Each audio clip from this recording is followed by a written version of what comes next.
En este primer problema nos dicen, a lo largo del proyecto se han sintetizado los siguientes análogos de morfina con el fin de estudiar su actividad biológica.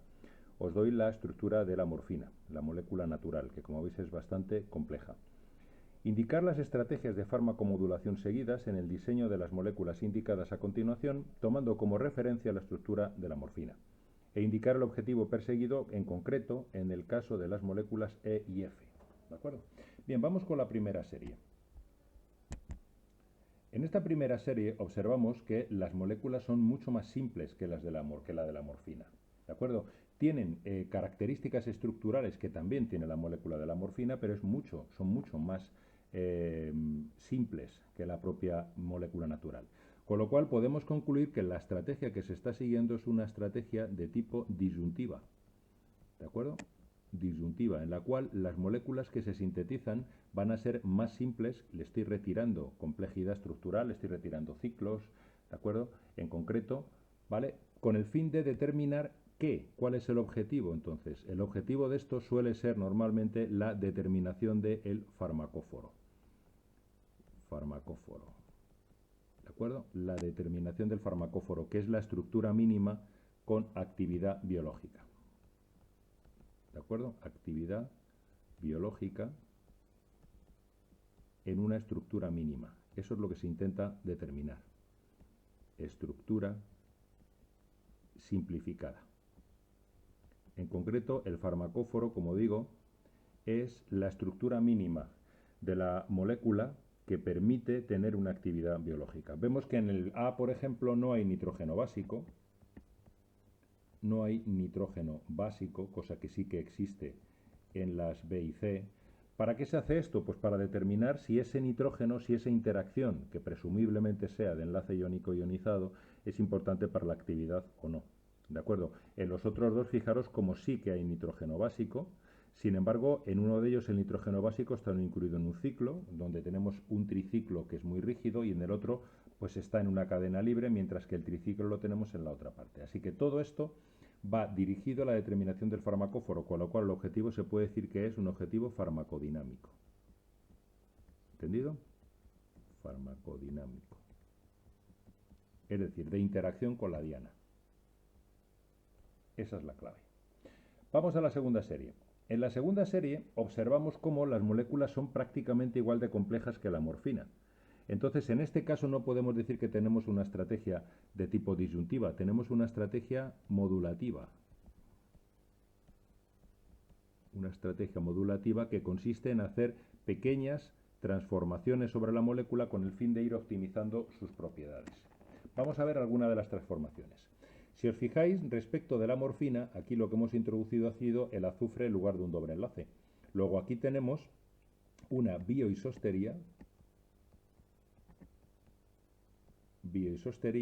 vinilo, CH, doble enlace CH, por azufre, que es una de las vinilogías consideradas clásicas dentro del capítulo de las de Erlenmeyer. ¿De acuerdo? Erlenmeyer. Podemos decir que es una bioisostería clásica. ¿Entendido? Bien, luego entraremos en el objetivo. En cuanto a la molécula E, lo que observamos es que hemos sustituido 2 hidrógenos y 1 OH por átomos de flúor. Es decir, aquí volvemos a tener bioisostería clásica, en este caso de Green, bioisostería clásica de Green, por ejemplo, en el caso de el OH por flúor. Y después una bioisostería que podemos decir no clásica, basada en el tamaño, que son átomos muy pequeñitos, de el hidrógeno por flúor. Observad cómo en la morfina aquí hay 2 hidrógenos y aquí hay 1 OH. Lo podemos comprobar en la molécula de morfina arriba. Aquí tenemos 2 hidrógenos y aquí abajo 1 OH. Esos 2 hidrógenos han sido sustituidos por 2 flúors y el OH ha sido sustituido por otro flúor. Así que bioisostería también. ¿De acuerdo? En estos dos casos lo que vamos persiguiendo es lo siguiente. En el primer caso vamos persiguiendo probablemente una mejora farmacodinámica, porque estamos cambiando un poquito la geometría de la parte correspondiente al doble enlace. Así que sería interacción con la diana, ¿vale? Interacción con diana. Este sería el objetivo. Podríamos decir que es un objetivo farmacodinámico de la sustitución de ese biisósteno. Mientras que en el segundo caso está muy claro, es un objetivo farmacocinético, porque la sustitución de hidrógeno por flúor o de OH por flúor, nosotros vimos que está muy justificada para proteger metabólicamente esas posiciones, porque el enlace carbono-flúor es muy fuerte. Así que protección metabólica. Ese es el objetivo en este caso. De dos posiciones que son metabólicamente muy lábiles, como veremos en el tema de metabolismo, ¿de acuerdo? Así que es la sustitución de H por flúor, debido a que el enlace carbono-flúor es mucho más fuerte que el carbono-hidrógeno. Protección metabólica, el objetivo va a ser un objetivo farmacocinético, claramente. Farmacocinético. Aumento del tiempo de vida media, podemos ponerlo así. Y en el último caso observamos que tenemos exactamente la molécula de morfina, aquí tenemos exactamente la molécula de morfina, a la cual le vamos a colocar una extensión estructural. ¿De acuerdo? Ya sabemos que cuando colocamos una extensión estructural, en este caso, en el caso F, sería una extensión estructural. Los objetivos de la extensión estructural son siempre farmacodinámicos. Interacción con la diana. En un principio podemos pensar en tres posibles objetivos. Primero, aumento de la potencia, porque podamos llegar a lugares a donde no se llegaba anteriormente con una cadena más corta, ¿de acuerdo? Y por tanto tendríamos interacciones adicionales, ¿no? Interacciones adicionales de tipo pp stacking, ¿vale? Con el anillo aromático.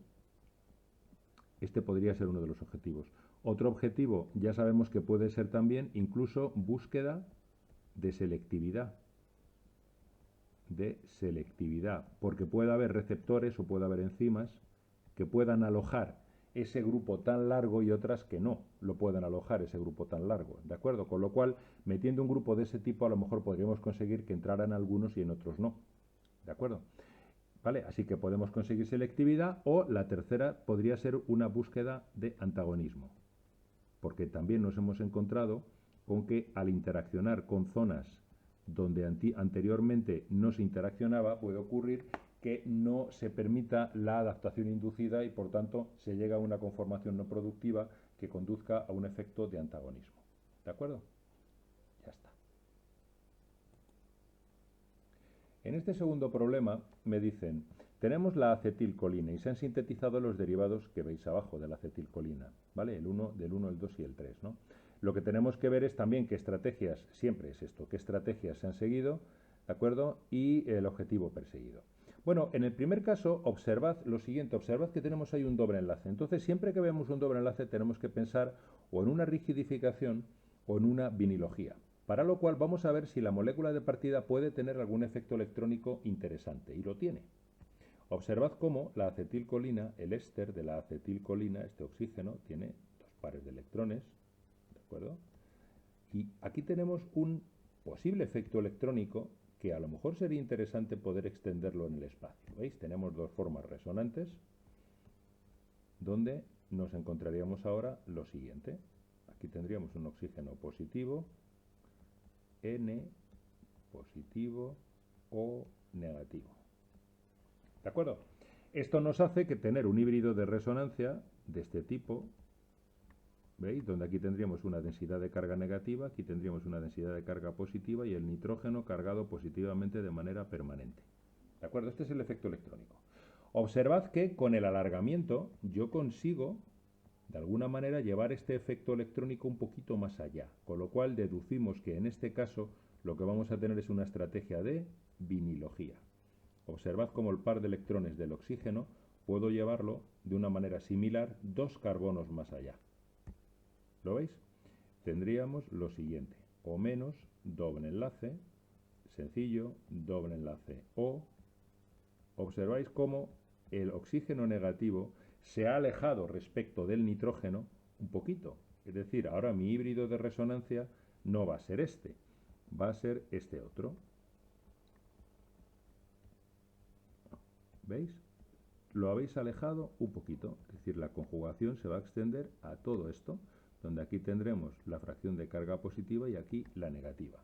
Observad cómo la distancia entre este negativo y este positivo, por ejemplo, ha aumentado ahora, con lo cual puede haber diferentes interacciones dentro del centro activo. Así que lo que tenemos es una estrategia modulativa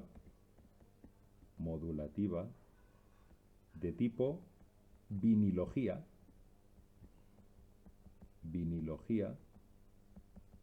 con un objetivo claramente farmacodinámico.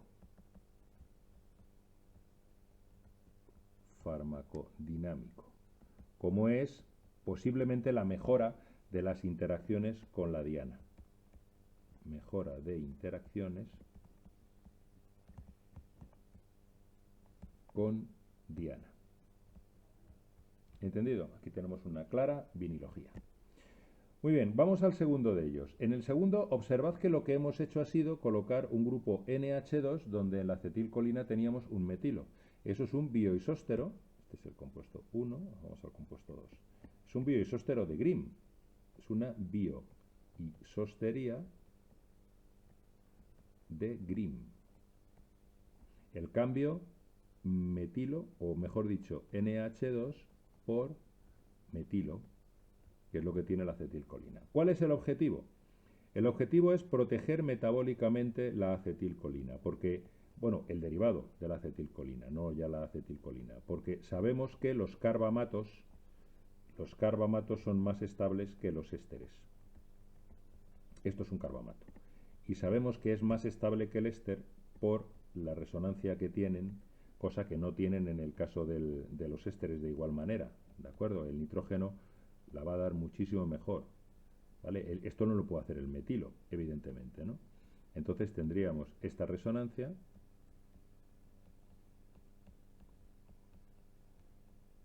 con un híbrido de resonancia que sería este, ¿de acuerdo?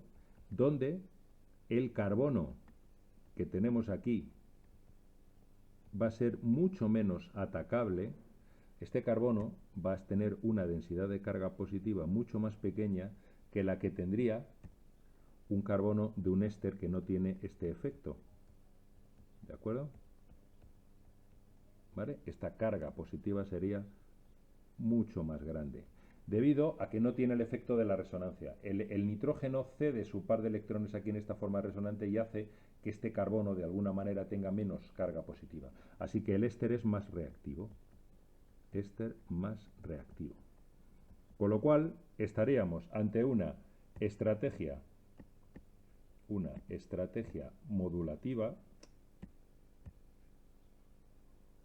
A ver, estaríamos ante una estrategia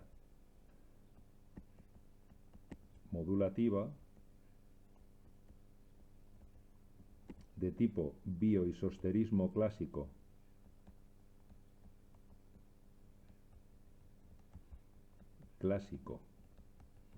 en este caso de Grimm, bioisosterismo clásico de la ley del hidruro, del desplazamiento del hidruro de Grimm, ¿vale? Con el fin de conseguir una estabilización metabólica del grupo éster.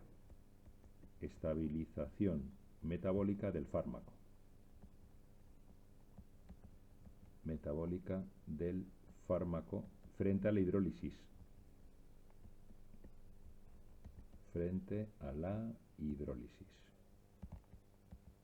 Aquí tenemos un carbamato frente al éster. Carbamato frente a éster. El carbamato es más estable que el éster, así que ya lo tenemos también clasificado. Y en el último caso, el caso 3, fijaros cómo aquí lo que hemos hecho, lo voy a copiar, es añadir una enorme, un grupo enorme, muy grande, a una parte de la molécula. ¿De acuerdo? En este caso tenemos un tetraciclo enorme, ¿de acuerdo? Que de alguna manera nos viene a decir que lo que estamos buscando aquí muy probablemente sea un antagonismo. ¿De ¿de acuerdo? Porque al meter un grupo tan grande, el resto de la molécula prácticamente permanece bastante conservada, pero al meter un grupo tan enorme, lo que vamos a conseguir es provocar un cambio conformacional muy intenso en el receptor y posiblemente una búsqueda de antagonismo. Así que se trata también de una estrategia modulativa, podemos llamarla extensión estructural, formación de ciclos, más bien, modulativa, que consiste en formación de ciclos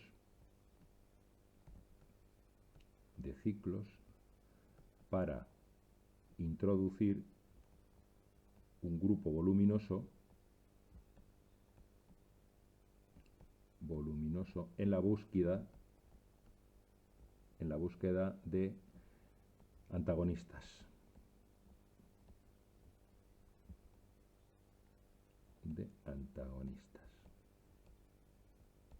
¿De acuerdo?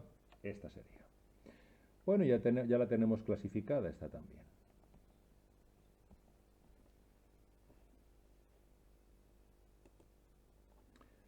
En el tercer problema me dicen, por otro lado, en un proyecto de antihistamínicos anti-H1 dirigido a encontrar fármacos que eviten la somnolencia que suelen provocar los compuestos antihistamínicos de primera generación de esta familia, se han sintetizado los derivados 5, 6 y 7, tomando como base el cabeza de serie 4, que este provoca somnolencia, evidentemente.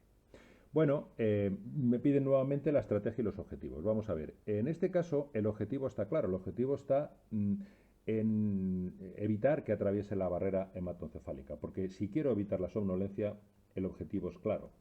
El objetivo tiene que ser evitar el paso de la barrera hematoencefálica. ¿De acuerdo? Porque la somnolencia es un efecto secundario de tipo central provocado porque el antihistamínico atraviesa la barrera hematoencefálica y allí interacciona con diferentes receptores, probablemente con los receptores de histamina H3 o incluso con algunos receptores colinérgicos, que a los que se parecen bastante a los antagonistas colinérgicos, ¿no? Entonces, este es el objetivo, evitar el paso de la barrera hematoencefálica. ¿Cuál es la estrategia?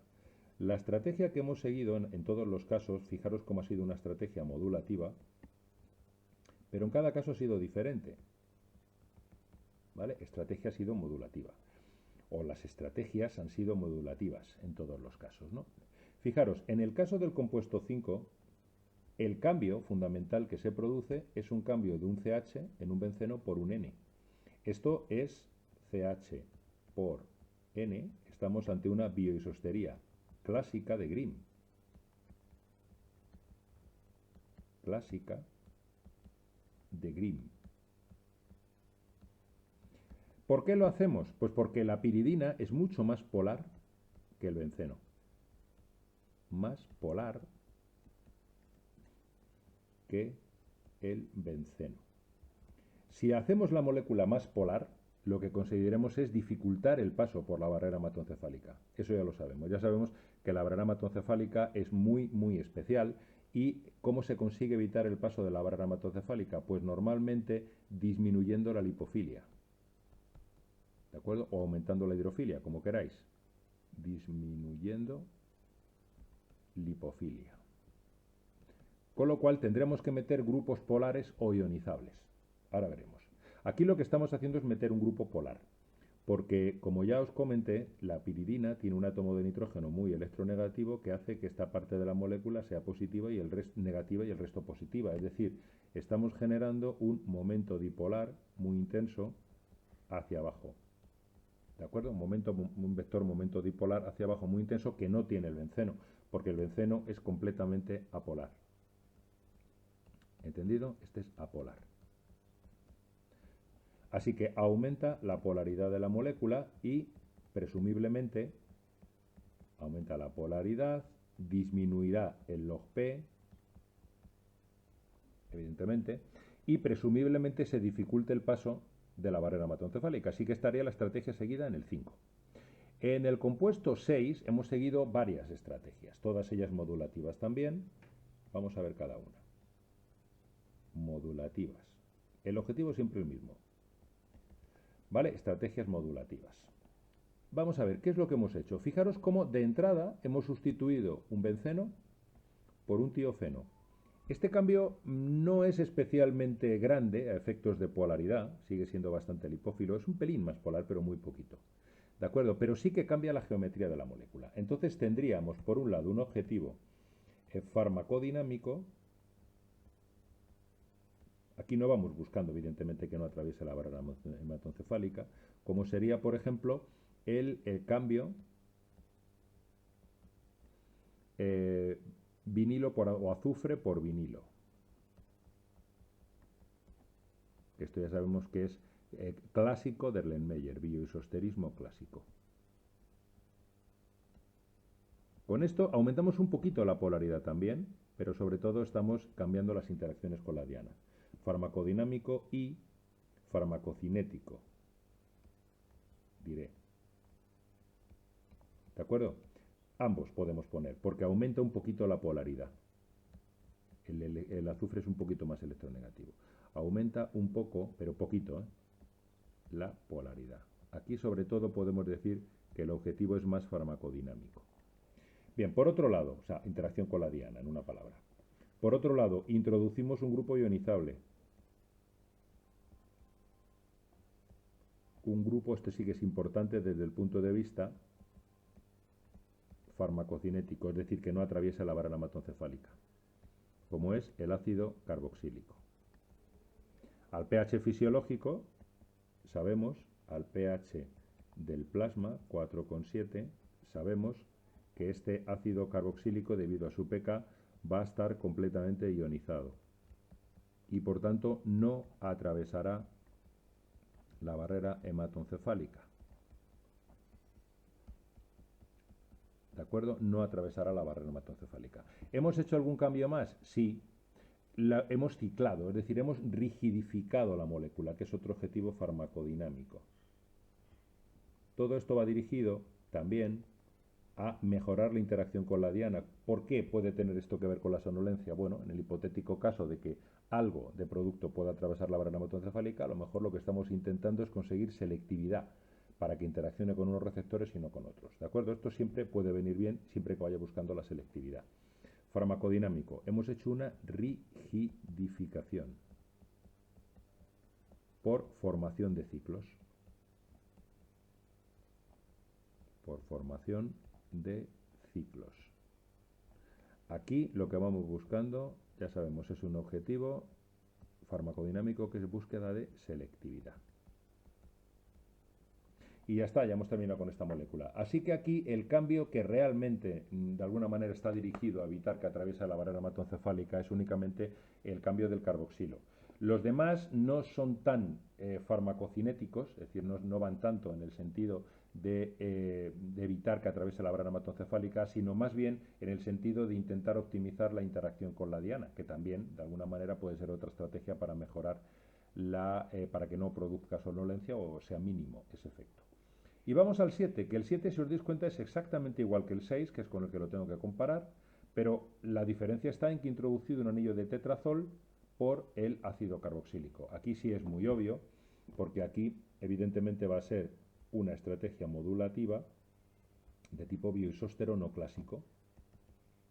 Es un bioisóstero no clásico.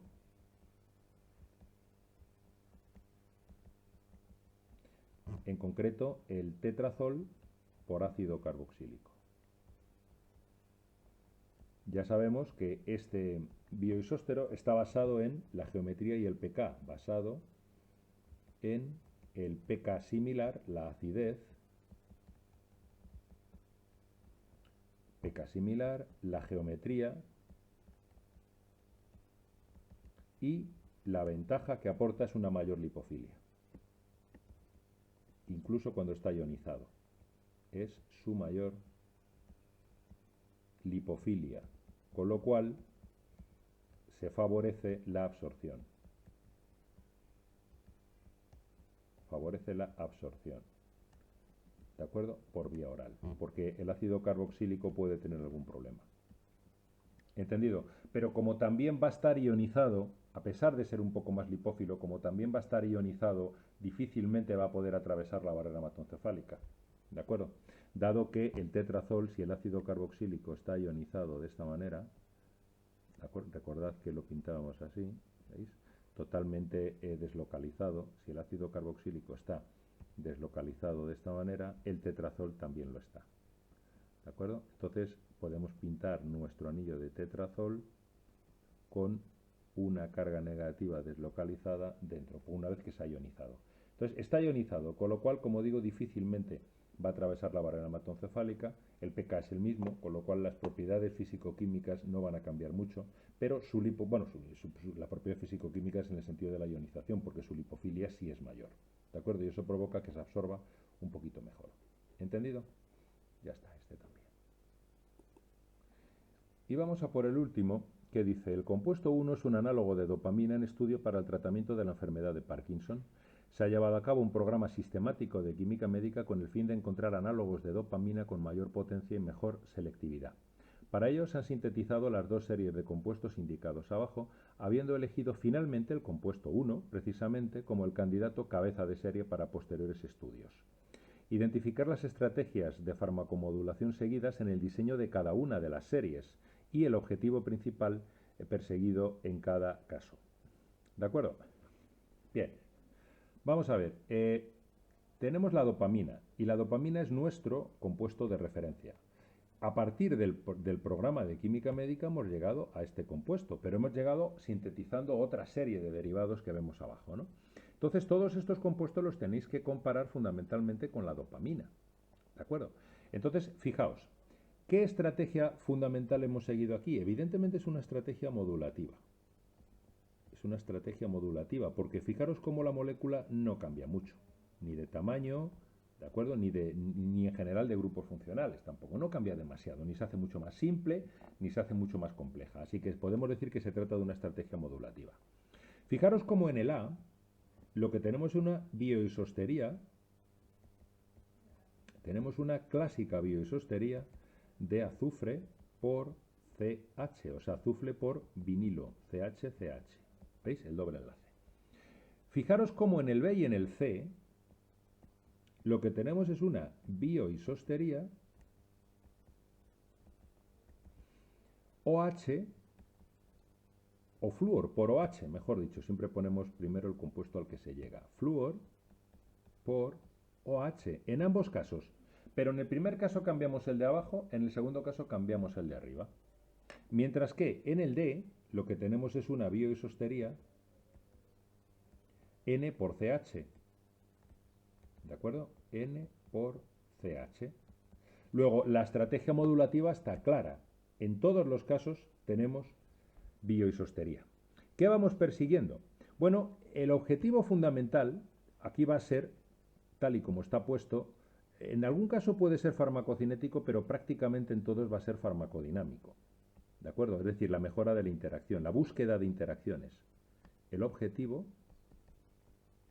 y ahora os lo comentaré, farmacodinámico. Es decir, búsqueda y optimización de interacciones dentro del receptor. Búsqueda y optimización de interacciones. Fijaros sobre todo en el B y el C. O sea, el A, por ejemplo, el cambio del fenilo por el azufre, lo que va a provocar es un cambio en la geometría de la distribución de grupos funcionales. ¿De acuerdo? Lo podemos poner aquí. Cambio en la geometría de la sustitución por grupos funcionales, por los OHs en concreto. Cambio en la geometría alrededor del anillo aromático. ¿De acuerdo? En la geometría alrededor, lo voy a poner así, voy a tirar de esto para abajo un poquito para ganar espacio. ¿Vale? En la geometría alrededor del anillo aromático. Los ángulos no son iguales en un anillo de 6 que en uno de 5, con lo cual la distribución de los OHs y de la cadena que contiene el nitrógeno también va a ser ligeramente diferente en el caso del tiofeno que en el caso del benceno que tiene la dopamina. ¿Entendido? Así que aquí podemos ir buscando esto. Luego después la bioisostería F por OH se podría entender como un objetivo farmacocinético. Si lo ponéis no estaría mal, ¿de acuerdo? Podríamos decir que podría ser un objetivo farmacocinético, pero luego vamos a discutir el farmacodinámico. objetivo farmacocinético en el sentido de evitar metabolismo. ¿De acuerdo? Es decir, en el sentido de una protección metabólica. Protección metabólica. Porque el OH se metaboliza mucho más fácilmente que el flúor, que ya sabemos que no se metaboliza. Pero sin embargo, me va a interesar mucho más el objetivo farmacodinámico. ¿De acuerdo? ¿Por qué? Pues porque fijaros cómo va cambiando selectivamente uno o el otro por flúor. El OH es donador y aceptor de enlace de hidrógeno, pero el flúor es solo aceptor. Entonces, fijaros cómo cambia el patrón de las posibles interacciones. Este solo puede ser aceptor, mientras que este puede ser aceptor o donador. ¿Lo veis? Aceptor, donador, aceptor. Mientras que en el otro caso, ¿veis? En el otro caso, lo que tenemos es al contrario. Lo que tenemos es un patrón que sería diferente. Es decir, aquí tendríamos que podría ser, este oxígeno podría ser aceptor o donador, mientras que este flúor solo puede ser aceptor. ¿De acuerdo? ¿Os dais cuenta? ¿Cómo cambia esto en relación a la dopamina? En el caso de la dopamina, al tener dos OHs, lo que vamos a tener es que en ambos casos puede ser aceptor o donador, aceptor o donador. ¿Qué es lo que pretendo haciendo estos cambios de OH por flúor? Lo que estoy pretendiendo es ver si alguno de esos OHs de la molécula original es aceptor o donador, sencillamente. Eso es lo que pretendo ver. Si es aceptor o donador. ¿Por qué? Pues porque imaginad, por ejemplo, que el compuesto B sale inactivo. Imaginad que B es inactivo. Si B es inactivo, eso implica que el OH que es sustituido por el flúor es importante que sea donador. Porque al perder ese carácter donador por el flúor, he perdido la actividad. Pero también podría haber sido lo contrario. ¿Entendéis? Es decir, también podría haber sido este de aquí. Si este de aquí resulta inactivo, entonces es que el OH de abajo es importante que sea donador de enlace de hidrógeno. ¿Lo entendéis? Es importante que sea donador de enlace de hidrógeno. ¿Vale? Este es el objetivo farmacodinámico, es decir, estudiar, podemos ponerlo así, el perfil de enlaces de hidrógeno dentro del sitio de acción. En este caso el receptor. ¿Entendido? ¿Cuáles son aceptores? ¿Cuáles son donadores? Por eso lo que hago es cambiar selectivamente uno o el otro. Bien, voy a quitar esto de aquí, ahora lo pegamos en otra hoja aparte. Lo voy a cortar y ahora lo pegamos en otra hoja aparte. La bioisostería N por CH, hemos visto antes que puede tener un objetivo farmacocinético en un aumento de la polaridad, pero aquí es poco probable. Puede tener un aumento de polaridad, pero es poco probable aquí, porque la dopamina ya es muy probable, es muy hidrófila. Aumento de polaridad. Aquí tenemos que concluir que esto es poco probable. Poco probable. Porque sabemos que la dopamina es ya muy hidrófila. Porque el ligando es muy hidrófilo. Luego no le hace falta hidrofilia. Ya sabemos también que no atraviesa la barrera hematoencefálica, con lo cual tampoco me hace falta aumentar la hidrofilia para que no atraviese la barrera hematoencefálica.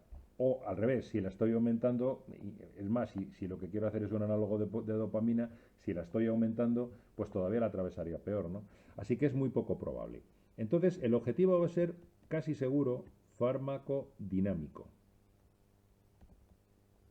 Es decir, al cambiar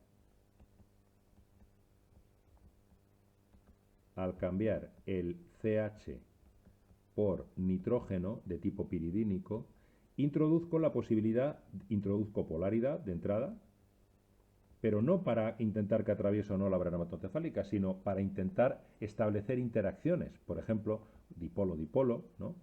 Introduzco un grupo polar y formador de enlaces de hidrógeno, porque es aceptor. Un grupo polar, aceptor de enlaces de hidrógeno. Y esto puede provocar cambios en la interacción con el receptor. Puede ser más potente, por ejemplo, o menos, no lo sé, pero hay que hacerlo. cambios en la interacción con el receptor. Luego, este es el objetivo farmacodinámico que va a ser el más probable en este caso. ¿De acuerdo? Y vamos con el último. El último, que es este, vamos a ver qué estrategia ha seguido en esta serie. Obviamente la estrategia sigue siendo modulativa. La estrategia sigue siendo modulativa, porque fijaros que los cambios son mínimos. Y lo que he hecho ha sido, si observáis, cambiar el tamaño del ciclo, con lo cual lo que estoy haciendo es una serie homóloga. ¿Lo veis? Estoy haciendo una serie homóloga por cambio del tamaño del ciclo que contiene el nitrógeno. El objetivo final es un objetivo claramente farmacodinámico, porque al cambiar el tamaño del ciclo estoy cambiando la orientación de ese nitrógeno. Objetivo farmacodinámico,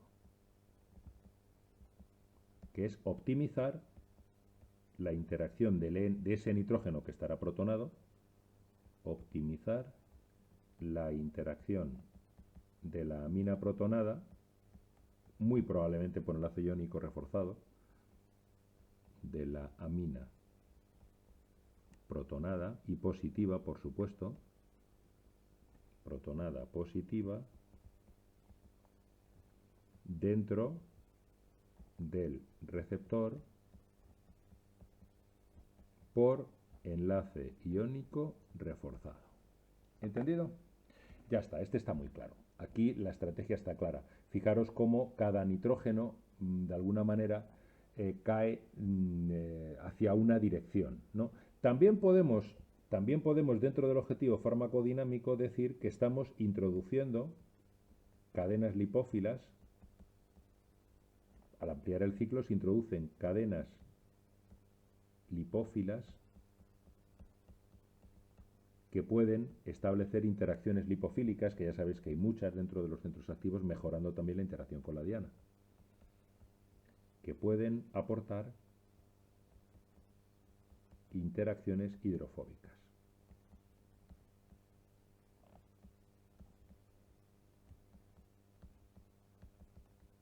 Y ya está.